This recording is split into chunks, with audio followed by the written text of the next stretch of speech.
great way to get your daily vegetables in if you don't like them on their own or you have a fussy eater child.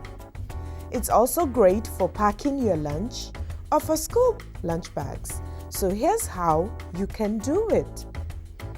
The following ingredients would be needed: 2 onions, 5 cloves of garlic,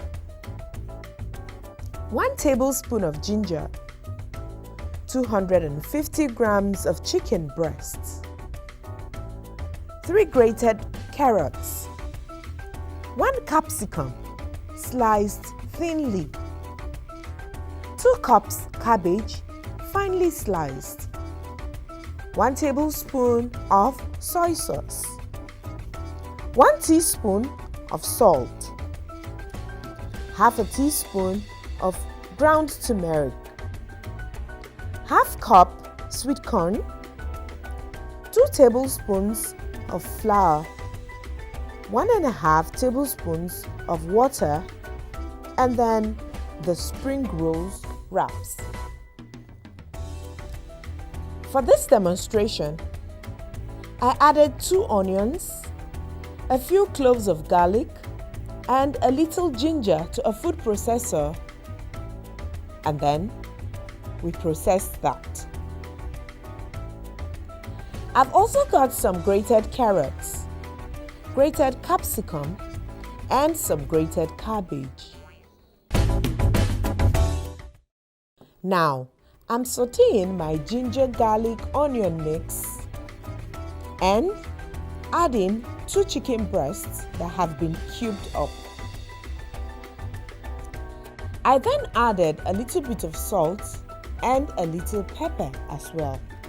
I try and keep things really basic with my spring rolls, that way you can easily and really taste the vegetable and the dipping sauces you use.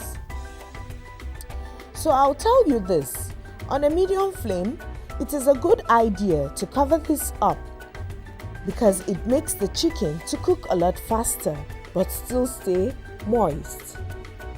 Chicken breasts has a tendency to dry out, so you need to take note. I also did add a little bit of turmeric because I try and cook as much as I can with turmeric since it's a magical golden spice. And a little chili powder. Feel free to omit the chili powder if you don't want any heat in your food.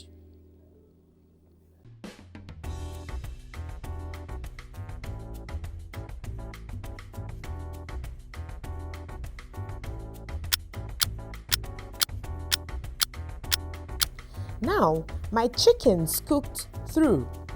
It took about 12 minutes and you don't want to overcook it because you don't want it to be too stringy. It doesn't taste good that way. Now, in a separate pan, I've added my shredded cabbage. I used about a quarter cabbage here. I'm also adding carrots and the capsicum. Don't add any water because the vegetables will emit their own water and you don't want this to be very soggy, otherwise your spring rolls won't turn out well.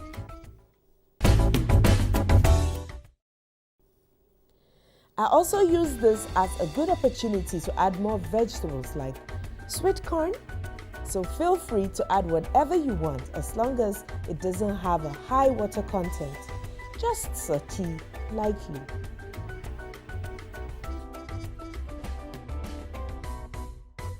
I'm adding only 1 tablespoon of soy sauce and a little salt towards the end and just saute for 2 more minutes. You don't want too much liquid to come out of your vegetables, so we're really just doing this quickly and lightly. Add your chicken back. You want to cut it into smaller pieces. I just do this by hand. It goes a lot faster. And once you're done with all of that, just set your vegetable mix aside.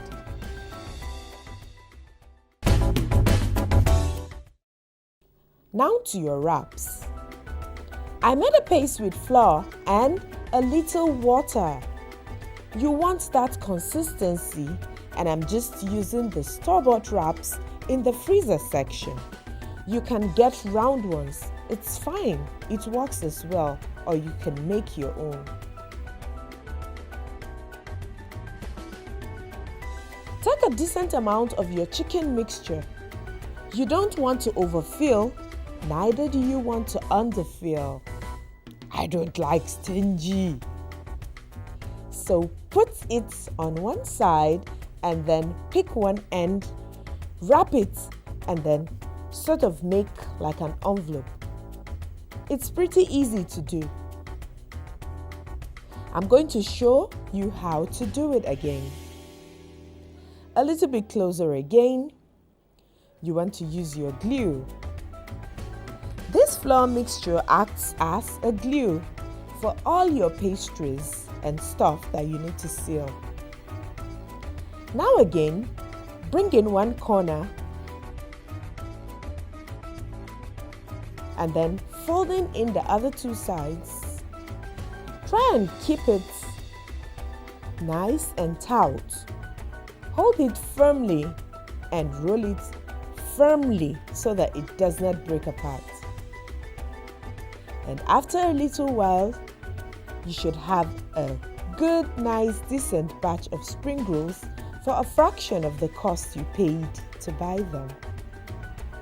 Now, you don't want to fry them for too long because the mixture inside is already cooked.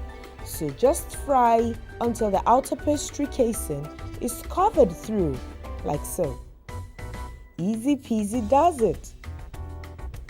They freeze really well, so you can make a big batch ahead of time and freeze them and just cook as you need.